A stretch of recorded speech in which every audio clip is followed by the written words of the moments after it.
मी सुनेत्रा अजित पवार गांभीर्यपूर्वक प्रतिज्ञा करते की कायद्याद्वारे स्थापित झाले आहे अशा भारताच्या संविधानाबद्दल मी खरी श्रद्धा व निष्ठा बाळगीन। मी भारताची सार्वभौमता व एकात्मता उन्नत राखीन।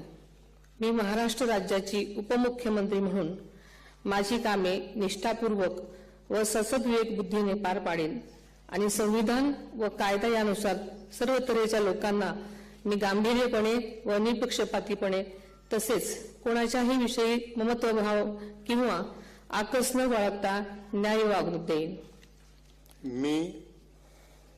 मी सुनेत्रा अजित पवार गांभीर्यपूर्वक प्रतिज्ञा करते की महाराष्ट्र राज्याची उपमुख्यमंत्री म्हणून माझ्या विचारार्थ आणली जाईल किंवा मला ज्ञात होईल अशी कोणतीही बाब अशी उपमुख्यमंत्री म्हणून माझी कामे यथायोग्य पार पाडण्यासाठी आवश्यक असेल ते खेरीज करून एरवी मी कोणत्याही व्यक्तीला किंवा व्यक्तींना प्रत्यक्षपणे वा अप्रत्यक्षपणे कळवणार नाही किंवा त्यांच्याकडे उघड करणार नाही।